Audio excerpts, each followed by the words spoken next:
Okay, thank you everybody for joining us.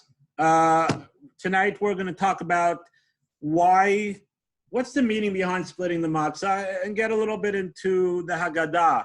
And for those that just joined us, as I mentioned before, we're going to leave a little bit of question and answer time afterwards. About what we talked about, or just about the Haggadah, or other things about the Seder. So please feel free to join us afterwards for some questions and answers if you have any questions you want to ask. So today's topic is, why do we break the middle matzah? So let's just go through this very quickly. The Seder has 15 steps, and I'm not going to go into the depth of why we have 15 steps. We might talk about that in one of the morning minutes, so stay tuned for that. But the Seder has 15 steps. Number 5, the 5th step, is yachatz, is breaking the middle matzah. The question is, why is this a step in the Haggadah? I understand, karpas, right?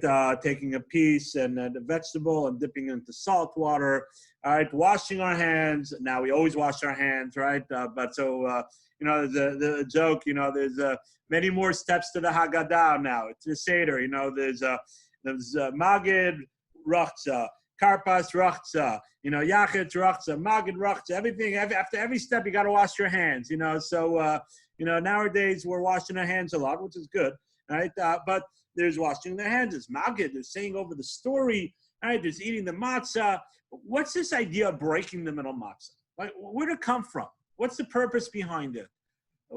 And what do? We take the middle matzah, right? And we break it in half. And then we look. Ooh, I got a bigger one. Which one's the bigger one? What's the smaller one?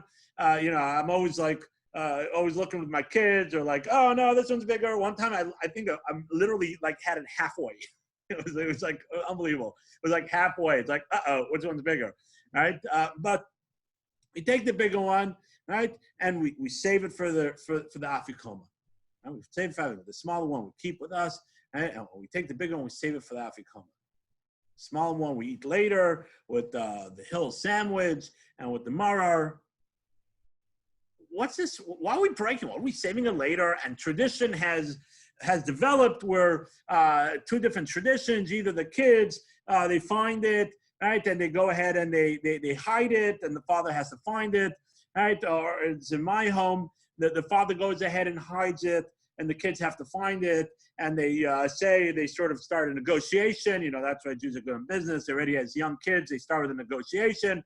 Well, I want a bike, and I want this, and I want that for that become. So my father-in-law, my wife Devar, once told me that they hid that becoming so well, right? My father-in-law couldn't find it. In their house, the tradition was that the kids hid it, and the father had to find it, and he couldn't find it. And they said, okay, we'll let you have it if you give us X, Y, and Z. And my father-in-law said, it's only a custom to eat the afikoman from that piece of matzah. And he goes and grabs another piece of matzah, and he says, well, if you guys don't give it to me, I'm just gonna forget the whole deal. I'm just gonna eat this other piece of matzah. Right? It's a tradition. It's a nice tradition, right? But it's not an obligation, right, to have that as afikoman. Right, later on, but it's a tradition. We break and we save that later for the afikoman. Question is, what's the reason behind that? What's all this tradition behind this breaking of the matzah? And why the middle matzah? Why not the top matzah? Why not the bottom matzah? Right, the bottom one would make sense because the first 2 we'll use for lechem mishnah. Later on, when we make hamotzi, right, you're supposed to have 2, just like you have 2 loaves of bread. You're supposed to have 2 matzahs, right? So we'll use that. So why not the bottom one? Why the middle one? So there's a couple different explanations, and each one gives us a deeper insight into some of the ideas of the Haggadah, right, and into what's going on over here. And I want to take them step by step and just give a couple different insights, and hopefully through these different insights we'll get to have a better understanding of the Seder and be able to enhance our Seder a little better. So one of the ideas is, and this I've mentioned in the past, but it's always good to repeat, that the 3 matzahs represent the 3 forefathers. 3 matzahs represent the 3 forefathers: Abraham, Isaac, and Jacob. Abraham, Yitzchak, and Yaakov. Now, Abraham is the first matzah, the top matzah. Yaakov is the bottom matzah, and the middle matzah is represented by Yitzchak. right, by Isaac. Now let's go back in history for a minute. Which of the three fathers had two children that sort of became two different nations, legitimate children from their wives, right? Isaac. Isaac had twins, Yaakov and Esau, right? And they both became legitimate tribes, right? Jacob, the Jewish people, and Esau is Rome, and basically the whole Western society comes from Esau. So say the commentaries, it's acute, but there's depth behind it. Say the commentaries that the reason why we break the middle matzah is because the middle matzah represents for Isaac. And Isaac split into two. Abraham also had Ishmael. And if you're going to ask, oh, Abraham had Ishmael, but it wasn't from Sarah. It wasn't from his wife, right? It was from his concubine, right? It was from Hagar, but it wasn't from his wife. So that's not considered as two different nations split for Abraham. It was a concubine. But Isaac had two different nations come from him. Jacob and Esau, the Jewish people in Western society. And therefore, say the commentaries that we split the middle matzah to remind ourselves that Isaac split into two, and the Jewish people, as we know, are the smaller of all the nations in the world. So we're the smaller one. Right? And we keep that on the table and we eat that later on with the mitzvah and everything. But we save the bigger half, which represents the nations of the world, for the Afikoman. Because what does the Afikoman represent? The Afikoman represents the end of days. The Afikoman represents after the whole meal is eaten. It represents the end of days, further down the line.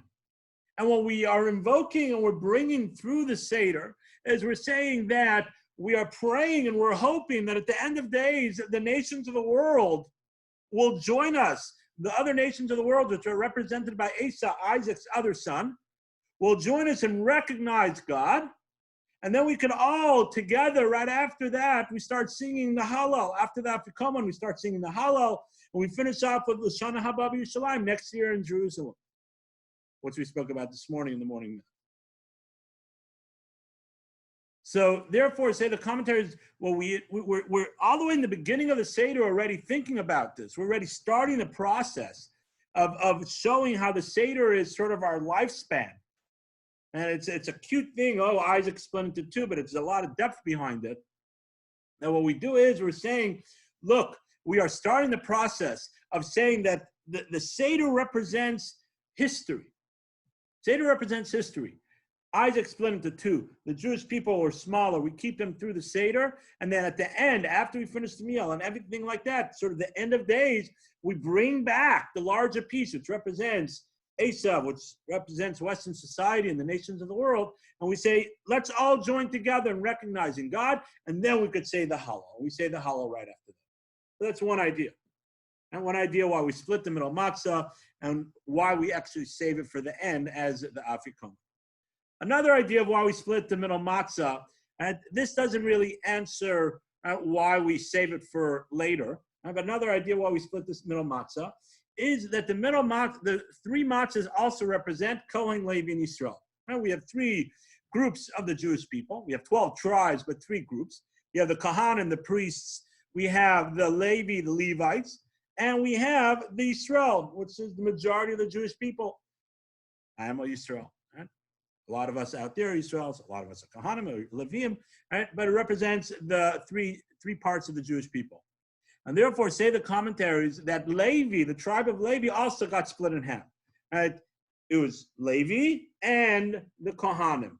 Right? So therefore, sort of representing that Levi got split in half, we break it into half. That's more of a cute idea, just throwing it out there. Right? You want to impress someone, right? At the Seder, right? It's a cute throwing it out, another tidbit. Right? But that doesn't really. There's a lot of questions on that. We're splitting to two, but the first one represents Kohen, so we're splitting two, but the first one represents one of the things that you're splitting. Right? There's a lot of questions on that explanation, but I thought I would just throw it out there sort of as another cute idea out there. It's one of those that don't ask too many questions on. It's just it's a cute one. But now let's take it a step further, right? And I want to delve into a beautiful concept right? And really, hopefully through this, there's two more ideas I want to speak about, right? And hopefully through these two ideas, each one individually, we'll get another deeper idea really of the whole Seder. You know, a lot of people just sort of run through yachats. It's oh, you break the matzah and you move on, right? It's cute if you have kids, or you know, it's fun to if you're with people. This year, unfortunately, a lot of people might just do it quickly and move on if they're alone, right? Who's going to know which one's bigger? Who's going to hide it, right? Who's going to find it, right? So there's a lot of depth behind it. So don't just, if you're unfortunately doing the Seder by yourself this year, and again, unfortunately, we have to be in such a situation, right? Please don't run through it because there's a lot of depth. As we explained in the first answer, I'm going to continue with the next answers, right, to show a little more. So say the commentaries, right? Another beautiful idea. What is it? Why do we break the middle matzah? Right? So we explained, right, that the middle matzah, right, the concept of the Seder, right, is the idea of freedom. Idea of freedom. Idea of freedom. Now, how do we show our freedom? How do we show that we are free? And so a lot of us want to be free, right? What is freedom? What does it mean to be free? Freedom means that you could do whatever the heck you want. Does freedom mean that you could just drive through red lights? No, that's not what freedom means. We're not going to go into how Passover is freedom. We spoke about that at a lunch and learn, and not too long ago. But the idea I want to speak about is that there's another concept of freedom that is learned through yachats, right? Through breaking the middle matzah.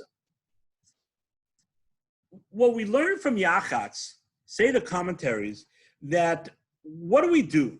We break it in half. We keep the small one for ourselves, and we take the bigger one and we leave it on for later.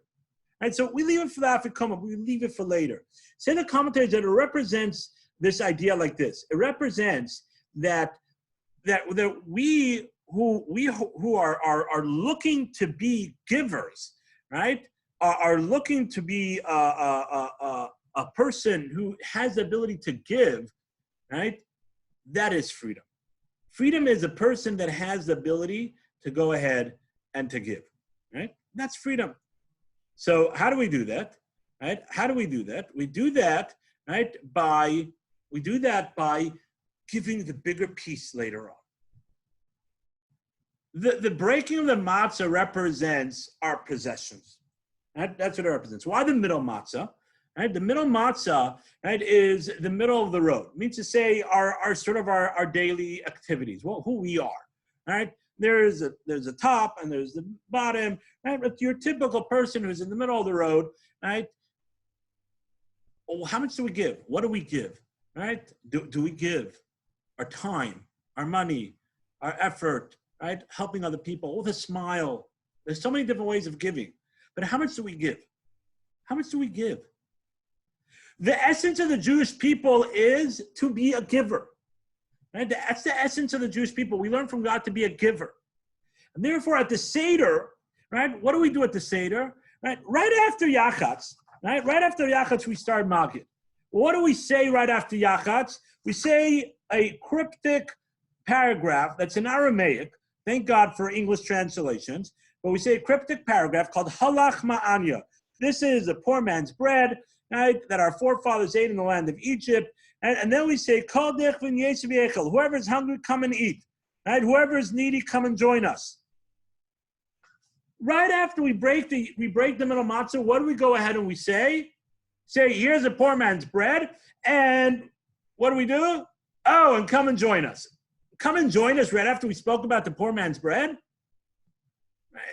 A rich man invites people, right? The poor man's bread, and then we say, oh, whoever wants to join us, come and join us. What's the connection between coming and joining us and the poor man's bread? It should have just said, whoever's hungry, come and join us. Why do you have to start off, this is the poor man's bread, and then go ahead and say, whoever is hungry, come and join us? It's mind-boggling if you stop and think about it for a second. And I'll be honest with you, this year is the first year I've thought about this question. And I've read it many times. I've had many other questions on Halach Ma'anya. It's the first year I've thought about this question. say the commentary, not commentary, but my thought is, right, that what we learn from here is, based on what we just said, that being a giver, inviting other people is not something that you have to say, well, I'll do it when I have X amount of money. I'll do it when I have X amount of time. I'll do it when I have more free time. We have to be givers in whatever situation we're in. Here's the poor man's bread. The poor man's bread, yes, even when we have little limited amount, even when we don't have that much, we still have to try to incorporate other people, right? If it's inviting someone over for the little bit that I have, right, to give, or if it's just being nice to someone else, giving a smile, going shopping for them, right, giving a little bit of whatever possessions I have, 10% of what I have. I don't have that much, but okay, so it's a couple dollars, whatever it is. Halach ma'anya, here's a poor man's bed, and then we invite everybody. And we do that right after the yachatz. It's mind-boggling. We split the matzah, and we keep the smaller half. What does the smaller half represent? Smaller half represents the poor man. Smaller half represents someone that doesn't have that much money, someone that doesn't have so much needs. The bigger half, we save for later. Why? Because we're saving for later. What we're saving is, we're saving to give other people, right? We're saving to give other people. And we invited people, right? We're just going to go ahead and invite people. So the poor man's bread, that small half we keep for ourselves and we use for ourselves. But if someone else is going to need to eat later or whatever it is, we save it for later. Oh, no one uses it. We use it for the afikoman. We save it at the end, right?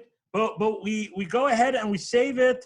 Because, one second, I just need to put on my internet on my computer, sorry. Right? We save it for later because we're learning, right? We're learning that we have to make sure that we are being givers to other people.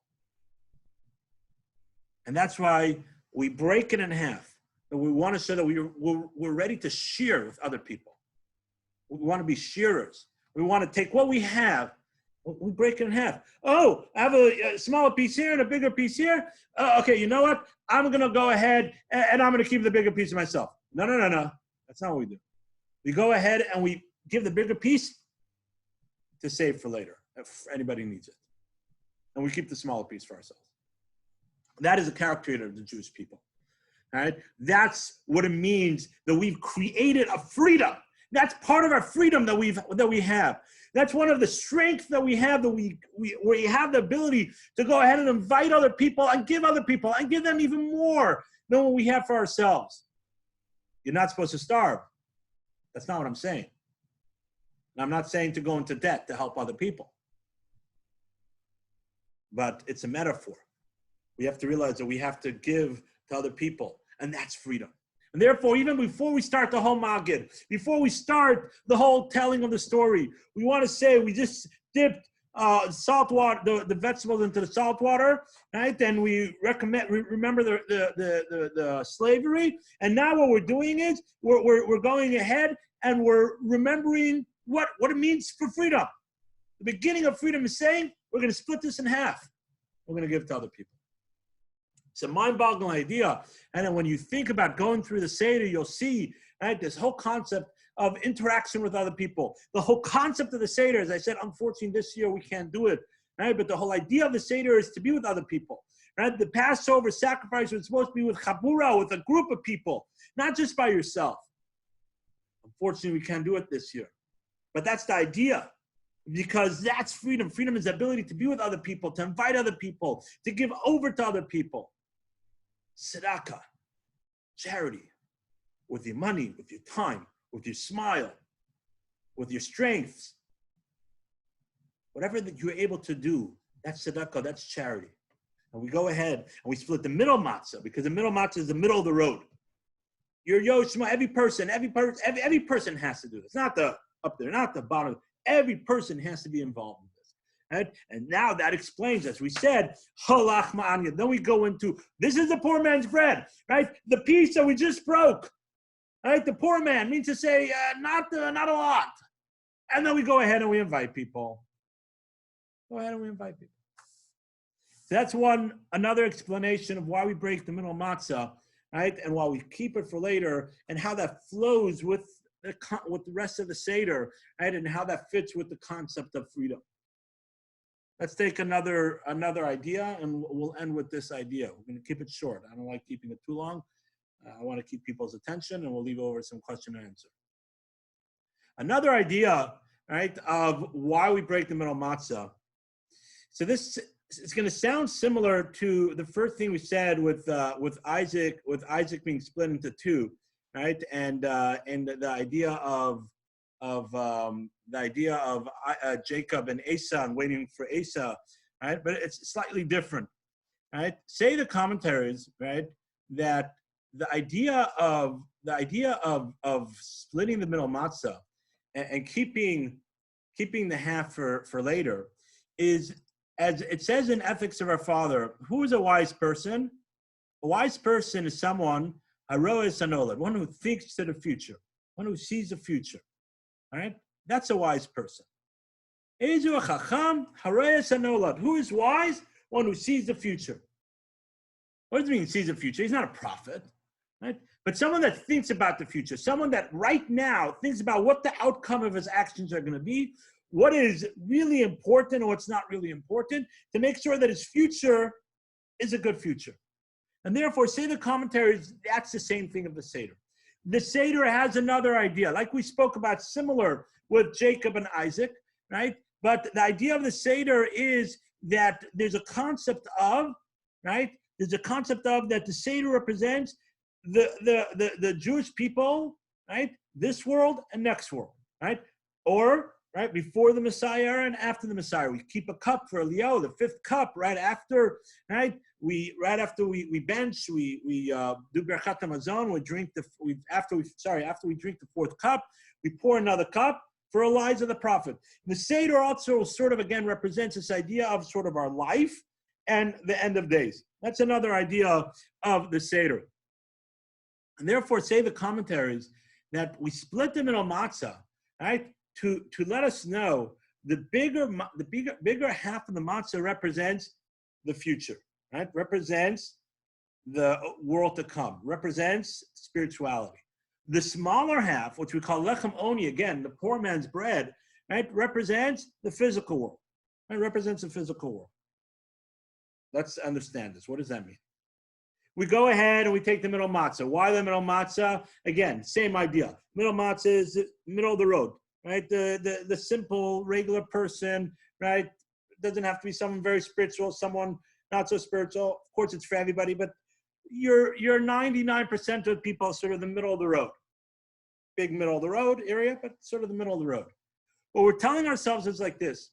Now we take and we break it. And we remind ourselves that the matzah represents sustenance, right? Matzah represents sustenance. And we remind ourselves that the smaller sustenance that we need is this world's sustenance, the physical world.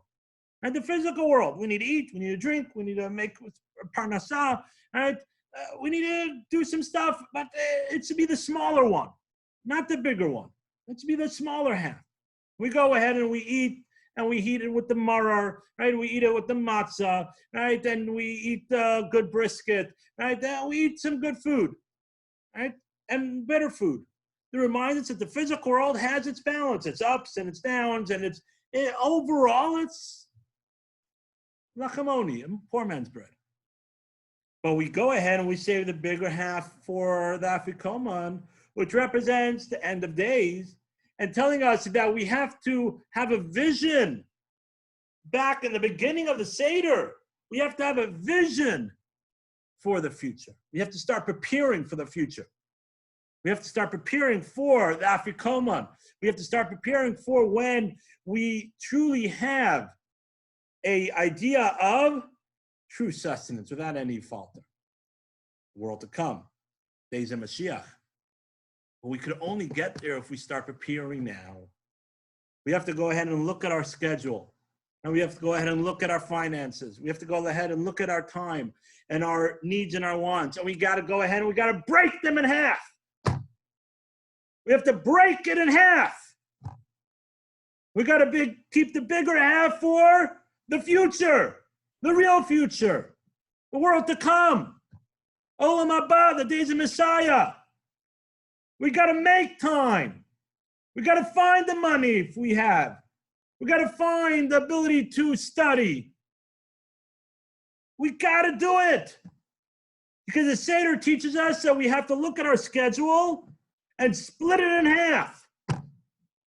We got to keep the smaller half for this world because it has its up and down. And yes, you'll sometimes have good times and sometimes you'll have some good sustenance, but you'll have bad times. And unfortunately, oh, are we feeling that bad time? Unfortunately, for all those that have invested in the stock market or people that are losing their jobs, there's difficult times. We have to go ahead and remember that we have to split the middle matzah. And we have to remember for the future and say, hey, I need to invest now with my bigger piece of matzah. And say, I'm going to save that for the Afikoman. I'm going to save that for the future. And we got 15 steps of the Seder. Fifth step is Yachatz. And what is the Afikoman? The Afikoman, my friends, right, is not really a step, right? The Afikoman is not really a step. The Afikoman we eat right before Hamotzi. Fascinating. And we have Motzi Matzah, and then we have the Afikoman. And then we go ahead and we do Birkat HaMazon, right? Afikoman is not really a step. That's so strange, right? Right? We got Motzi Matzah, we got Mora, Korech, Shulchan Aruch, and then we got Safon, right? Korech is a meal. Safon is afterwards, right? Barech, right? So Safon is really, say the commentaries, that's when we eat the Afikoman, right? We eat the Afikoman during Safon. Why then, right? What's Safon? What does that refer to? To say the commentaries, right? That is the idea of the future, right? That's the idea of having this concept of thinking ahead, right? Of realizing that we have to go ahead and plan for the future. My mistake. It is a step. It's tough. But we have to go ahead and we have to plan ahead. We have to think for the future. That is Afikoman. So let's review. Step number one, let's just do it a little out of order. Step number one, explanation number one, one explanation we gave was the idea of the Kohen, Levi, and Yisrael. Right? That we got the three parts of the Jewish people. Right? Levi split into two. It's more of a cute one. Right? And we go ahead, we sort of break it in half. And they split. We had some questions on that, but it's sort of more of a cute idea. All right, the next explanation we gave was Abraham, Isaac, and Jacob. Right? Isaac was split in half. Right? We had two nations that came out of Isaac. There was Esau and Jacob. Excuse me. Jacob represents a smaller half. We're smaller, right? And we're talking about our lives now and how we're dealing with an exile. And the bigger half represents the nations in the world. And we save it for the end of days, and we're praying and we're hoping that the bigger nations of the world will recognize God, right? And then afterwards, we go ahead and we sing the Hallel. Right? We praise God and we say, L'shana Haba B'Yerushalayim, next year in Jerusalem. And that's the idea that we break the middle matzah because Isaac's broken to two, and we sort of save Esav, say, hey, we're going to wait for you. We're going to wait till the end of days when you join us at our Seder, right? And we're going to together, right, praise God. And that was explanation number two. Explanation number three we spoke about was the idea of our giving, right? The breaking the middle matzah, again, middle, the next two explanations just means your typical person, right? Each one of us, right? And the idea is that we break the middle matzah to remind ourselves that we have to go ahead and give to other people, right? We have to think about other people. And we explained that's why it's right after that is halach ma'anya, right? This is a poor man's bread. And then right after that, we say, whoever is hungry, come and join us. Right after that, whoever's hungry, come and join us. Why do we do that? So we explain that the idea is that any person, whatever level they are, a Jewish idea, the concept of freedom is to be giving forth to other people, right? Thinking and willing to give forth to other people. That's the idea of being a giver. That's the idea of thinking about other people. We save the bigger half just in case someone comes. No, the bigger half, not the smaller half. Oh, I have 2 pieces? I'll take the bigger half. No, think about someone else. You're not supposed to starve. You're not supposed to go into debt. But we save the bigger half for the other person, right? For other people, the concept of thinking about other people, and that's true freedom. How do we exercise our freedom? By saying, I have now the ability to help other people. And then that last explanation that we just spoke about, and what I think is the most powerful explanation, they're all powerful, but one that we all really have to reflect on and think about is this idea, right, of thinking ahead, right? Ezu chacham aros and olad, right? We take the middle matzah, represents our possessions, our time, our effort, everything that we have. We split it in half, right? And we take the smaller half, and that's our life now. We eat it for the maror, we're exercising it, right? We're doing things with it now. And then the bigger half, right, which represents olam haba, the world to come, right? Messianic era, right? That we save for that Afikoman, to say that we are finding time, the way to make sure that we will be part of the world to come, to make sure that we'll be part of the Messianic era. We go ahead and we take the bigger half of our chunk of time, right? We take the bigger half of our possessions and we give forth to we connect to God through it. By finding time to study, right? By finding time to make sure that we do the right thing. That's what it represents. And that's a step by step, we get to the future, right? Our future, which is the world to come. And hopefully that will happen speedily in our days. Thank you, everybody, for joining us. I'll now unmute everybody. If anybody has any questions, please feel free. If on Facebook Live you have any questions, please go ahead and write it down. Anybody?